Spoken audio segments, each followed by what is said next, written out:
बहुत समय पुरानी बात है। एक शहर में केशव नाम का लड़का रहता था। केशव की शादी एक सुंदर लड़की मैना से हुई थी। केशव की माँ सीता एक सख्त महिला थी।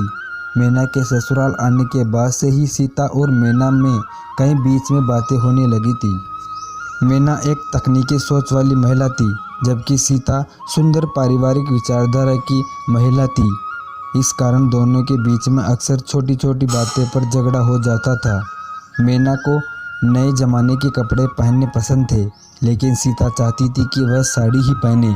मैना को सोशल मीडिया पर एक्टिव रहना पसंद था, लेकिन सीता उसे टाइम की बर्बादी मानती थी। शुरू में मैना ने सोचा कि समय के साथ सीता उसे समझने लगेगी, लेकिन ऐसा बिल्कुल नहीं हुआ। एक दिन मैना ने उसे दोस्तों के साथ बाहर जाने का प्लान बनाया और नए मॉडर्न के कपड़े पहनकर घर से निकलने लगी। सीता ने इसे देखकर नाराज़गी जताई।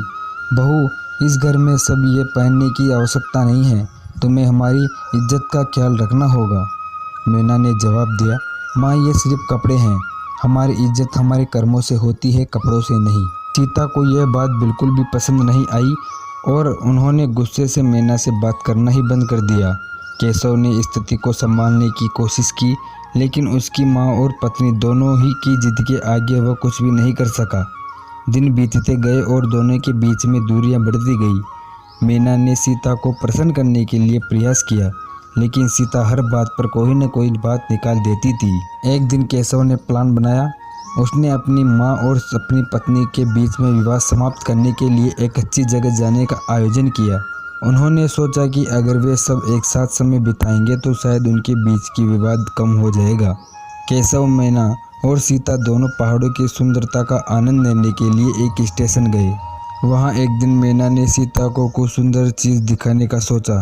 उसने सीता के लिए पसंदीदा पकवान बनाए और सुंदर सी साड़ी उपहार में दी। सीता ने जब देखा कि मैना उनके लिए इतना कुछ किया है तो उसका दिल टूट गया। उन्होंने मैना को गले लगाते हुए कहा, बेटा, मुझे माफ़ कर दो, मैं तुम्हारी भावनाओं को समझ नहीं पाई। तुमने मेरे लिए इतना सब कुछ किया और मैं तुम्हारी गलत समझ रही थी। मैना की आंखें आंसू से भर आई।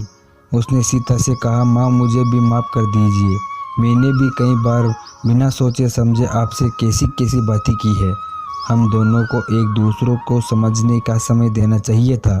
उस ट्रिप के बाद सीता और मैना के बीच रिश्ता धीरे धीरे सुधरने लगा। उन्होंने एक दूसरे के विचारों का सम्मान करना सीख लिया। मैना ने सीता की पसंद का ख्याल रखना शुरू किया और सीता ने मैना की तकनीकी सोच को समझने की कोशिश की। समय के साथ उनका परिवार पहले से भी ज़्यादा खुशहाल हो गया। सीता ने महसूस किया कि मैना सिर्फ बल्कि बहू नहीं, उनकी बेटी भी है। मैना ने भी सीता को माँ की तरह सम्मान देना शुरू कर दिया। उनके बीच के विवाद अब समझ और प्यार में बदल गया। इस प्रकार सास और बहू की लड़ाई एक सुंदर से रिश्ते में बदल गई, जो एक दूसरे के बिना अधूरा था। तो कैसी लगी आपको यह कहानी? कहानी अच्छी लगी तो हमारे चैनल को सब्सक्राइब करना, वीडियो को लाइक करना और कमेंट करना। मिलते हैं नेक्स्ट वीडियो में किसी नए टॉपिक के साथ।